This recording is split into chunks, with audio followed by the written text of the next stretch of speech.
Well, okay. Good morning. Good morning. Let's eat breakfast while we chit chat, okay? Let's eat up some breakfast. I got my coffee here. Today I made me 2 boiled eggs and I got me some grits. I made me some grits, baby. I made my grits with vanilla soy milk. I like my grits to be sweet, savory. So let me tell you what I put in.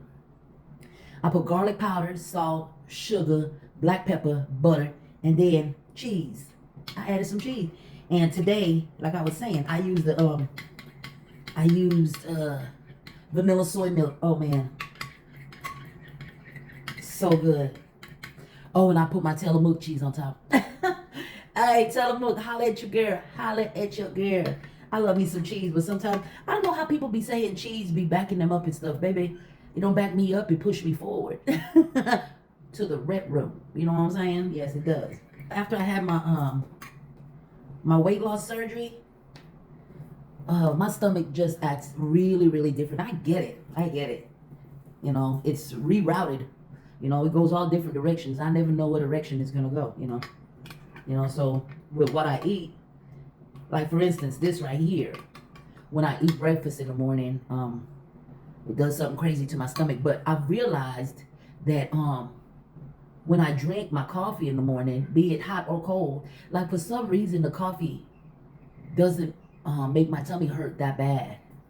Especially if I use like the oat milk or any kind of like soy milk, oat milk. Yeah, it doesn't make my tummy hurt that bad. But if I drink coffee in the morning, I don't know. It helps me. It helps me. And I think that's why I've been doing it. So I really stick to it. And plus, I enjoy doing my morning videos, my morning coffee videos. I really love it. I love it a lot. I'm literally going to bed at night thinking about what my coffee's going to be tomorrow. Literally. And then I wake up and I say, Self? And myself say, yes, girl. And I said, what you making, hot or cold? And then myself said, we don't know until our feet hit the floor. I'm here for it. But I'd rather go than not go. You know what I'm saying? Because not going is detrimental to your health, you know? TMI. Today, the discussion is gonna be a little TMI. Let me just put that out there right now, okay? Today's discussion gonna be a little TMI, but you can stay for the rest of the discussion if you want to after the TMI. The whole thing might be TMI knowing me. It just might be. The kind of surgery I had is called a duodenal switch. Pardon me. Where they reroute some of your they literally bypass some of your small intestine, or it's your large intestine. They bypass some of your large intestine. Is it the large? The longest one. I think that's your large intestine, right? Or your small. Your large intestine goes down to your colon, right? Your small one is that one that's they bypass some of that, so then the food moves rapidly through my system. And so whatever I ate last night has to find exit left in the morning, right? Literally has to find it. And I'm here for it because I remember there was a time in my life where my food didn't know where the exit was. And that was detrimental and painful to my health and my life. You feel me? So I'm grateful for that. But sometimes my food wants to find the exit about 3-4 times in a day. And that's when I'm like, hold up, bruh. Hold up. Didn't I see you about 30 minutes ago? Why is you back? Why you back? The first time I had grits like this,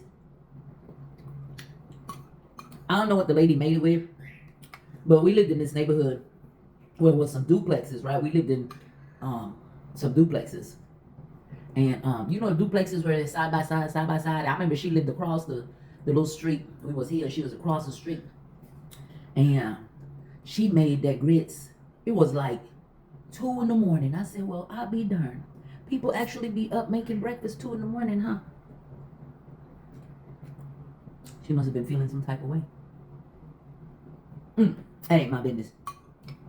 But I remember she made that breakfast. And I was hanging outside for some reason with my homies. And she was like, y'all want something to eat? Y'all want some breakfast? Breakfast Okay, at 1, 2 o'clock in the morning. Okay, I'm here for it. Went to her house. She had eggs, bacon, biscuits, grits, and I'll never forget. That's the first time I ate grits that tasted like food, like rice, because I always thought grits was like malto meal, where it's kind of, you could make it a little bit sweet, right? But grits, she made it like she was cooking rice. She put garlic powder, onion powder, black pepper, salt. When I tell you she hooked it up, man, look, she hooked that thing up. Butter. I said, well, I'll be there. All I've been over here doing is eating rice and beans. You mean to tell me that grits right there, you done hooked it up like a whole, like a side to your chicken? And that's how literally like how I want to eat it now. Kind of like at the African market, there's a thing. Well, everything over there like you eat with your finger and swallow. It's like pounded yam, but it's Gary. It's Gary when you add it with like milk or something like that. But it's it's Gary. What is it called again? Eba. Eba.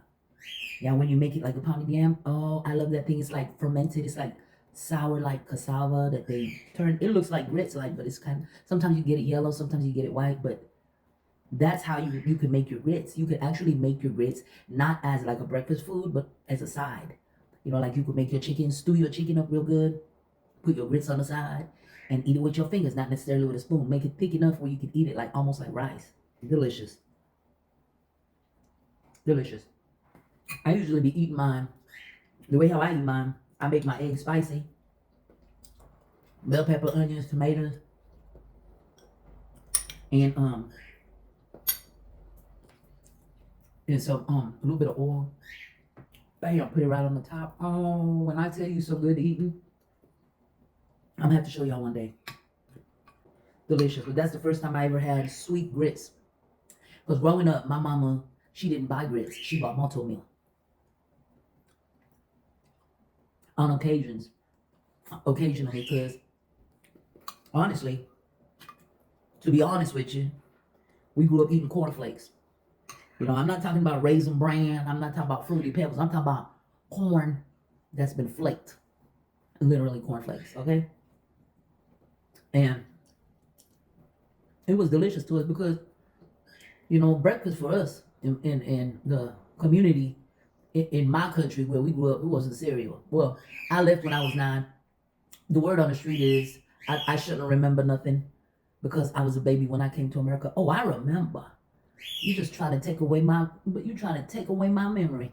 The people, and I'm gonna tell you who the people is. My nephew Harris. He always telling me that you came here when you was a baby. You don't remember nothing. Oh, I damn sure do. Oh yeah, I damn sure do. Growing up, we didn't eat this kind of stuff.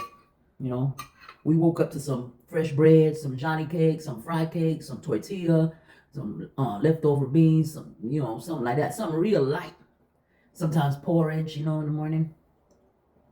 But it's only when we came to America where we saw bacon, egg, and cheese, bacon, egg, ham on the side, bacon, pancakes, waffles, biscuits. Okay. But I'm sure it's a little different now in Belize. I'm sure. I can't wait to go see. I can't wait. Eggs, always a go-to. I don't know why. I love eggs.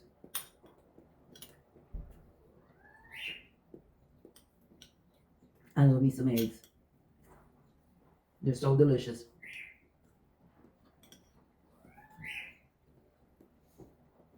And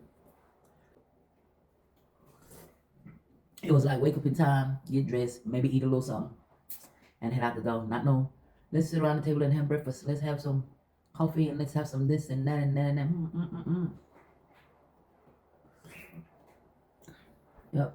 And growing up, well, like I said, I didn't grow up there. That's the word on the street. But being down there, I remember a lot of things like going to school. We used to go to school in the morning, and then, like I think, like maybe like 11 o'clock, we used to walk home, go home, and eat, and walk our asses back to school, and stay at school for the rest of the day. Maybe like until like 3 o'clock. It's nothing like here in America. Nothing. The whole learning is different. The whole learning, the whole I don't know what curriculum, the whole atmosphere of school down there is different. Yeah, it's totally different. But I always tell my kids about it. We didn't have toilets that flushed. Maybe now they do. I remember our school, and then we used to have to walk out. You know what? These cats, I'm, I'm about to whoop some ass. I'm about to whoop some ass. We used to have to walk out across the field, and there was a building there, and one side of the building had the boys stalls, and the other side had the girls stalls. But it was a toilet that was dug into the ground, and then it had a cover on it. But yeah, they call it pit toilet, pit toilet. But growing up or being there when at that time it was like normal, regular, because when we went home it was a toilet that flushed. But being at the school, you know, and I remember like there's corporal punishment, right? Corporal punishment, like the teacher could actually whoop your ass, down there, but that's caused a lot of fights with the parents and the teachers too. But the teacher still took their chance and whooped your ass, the principal. And so when we came to America, it wasn't nothing new to see somebody or hear somebody getting their ass whipped. Because when we came here, I went to Kaiser Elementary, and at that time, in 1984, they were still whooping people in their hands. And I remember me and my brother Sydney. Let me tell you now, we lived here. Our school was here. Okay, this is the school. This is where we live. Okay, this is our backyard. This is the front of the school. Front of the school, our backyard. Every morning, me and my little brother would get to school late, baby. All we had to do was walk around the fence and go to school. And every morning, seemed like every morning we get there late.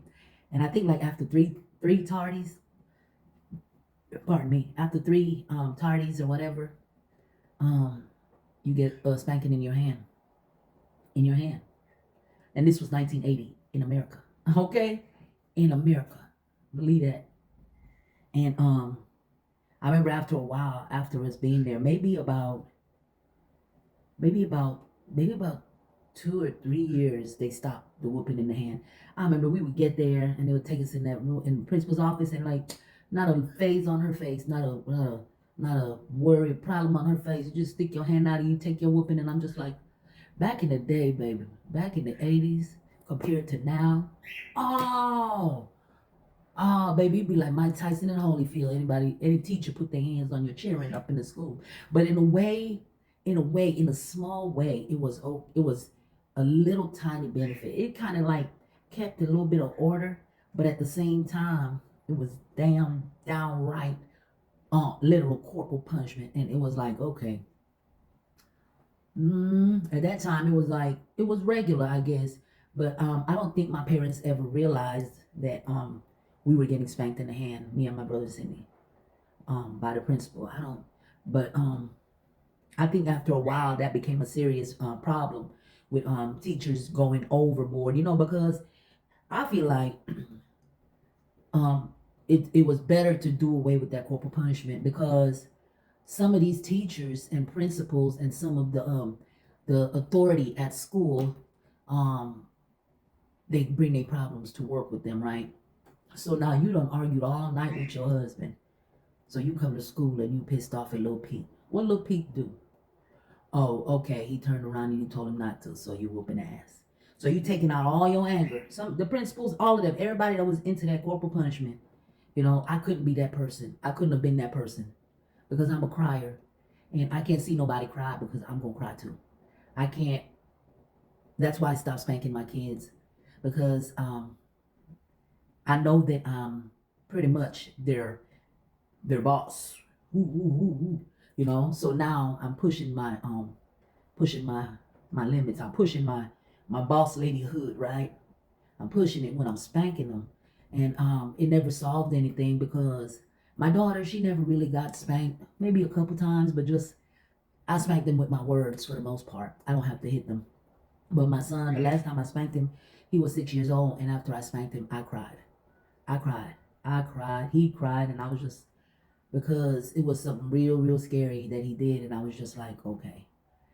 Okay. But I know he learned his lesson, and I learned my lesson too.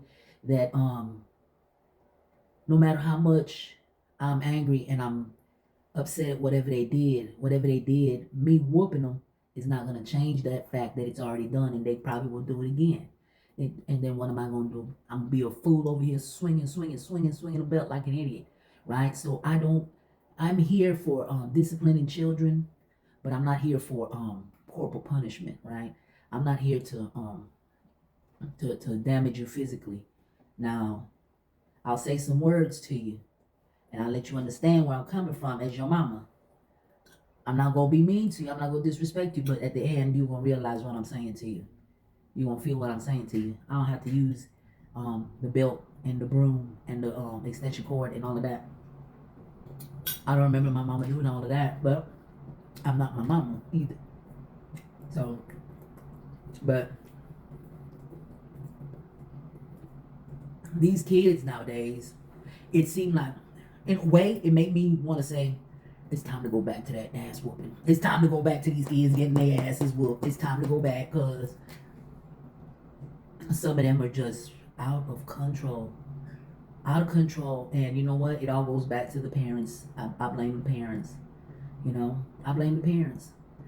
Because even growing up, with me and my brother getting to school late, yeah, my mom and dad would say go to bed, but they didn't enforce it, right? So we were children, so we did whatever. If we wasn't watched close enough. Like all kids do, you know? So if the school called, pretty much you gotta take that on you and say, it's pretty much, my fault. Now these kids they're out here fighting and acting up and doing all this crazy stuff, look at the house, you know what I'm saying? Go in their house. Or be a fly on the wall and watch what mommy and daddy do. And you're going to see exactly why. Because it's rare. It's very, very rare when you come across a kid that's like out of control and they have parents that are like law-abiding, really good, interesting, da da da da da da da. It's really rare when you find that. It's rare and far between, right? But most of the time, children are reacting to their to whatever they got going on at home. Seriously. So in a way, it's like, okay, corporal punishment. But then again, I'm not here for other people whooping your kids either. I'm not here for that. I'm not here for other people beating on your kids, especially at school. The principal, teachers, everybody. And back in the day, like what my sister told me, like back in the day, the teachers could whoop you. In Belize, the teachers, not just the principal. Oh, baby, come on through, come through. I'm not a fighter, but I'm not a fighter. I've never been in a fight a day in my life. But I'm not saying I ever will not be in a fight in my life. When it comes to my kids, when it comes to my children, it's on and popping. It's on and popping. Right? But the thing about me is, hold on here. I don't let anything or anybody get me to that limit, to that point where I'm just like, who you think you is? Who you think you is? I don't let no. I'll walk away. I'll stay away. I'll ignore before I get to that point right there, because you never know. That person might be a ticking time bomb, but they don't know if I'm a ticking time bomb as well, right? They don't know. So let's not push each other's limits, right? Let's not push each other's limits and do stuff to provoke each other. So before that happens, I'm staying away. Life is too good to be out here in the free world, baby. I want to be out here. And my mom used to tell us, when you fight, she's like, your whole life, you don't have to be in a fight. But it takes that one good fight for you to hit somebody the wrong way, in the wrong place, and for that person to fall and hit their head, or for you to hit their butt, bop them in their head, or for you to be walking by something. It take that one time. For there to be a serious accident, right? So it's better to just stay away from people and situations that provoke you to anger, right? But y'all, this is delicious. I'm gonna have to show y'all how I make it one day.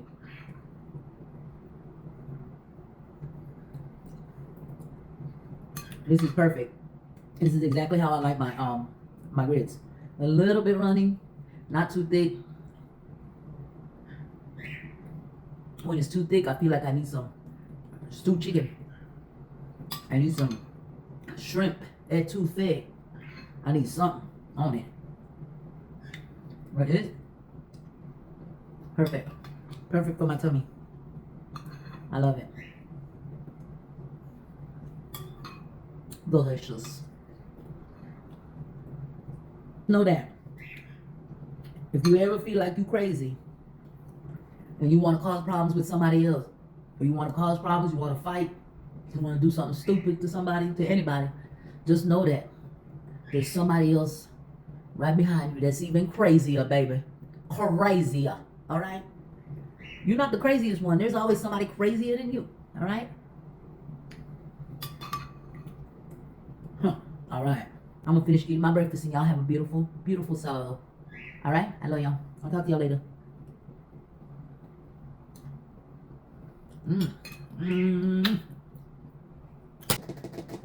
Callie, say bye-bye.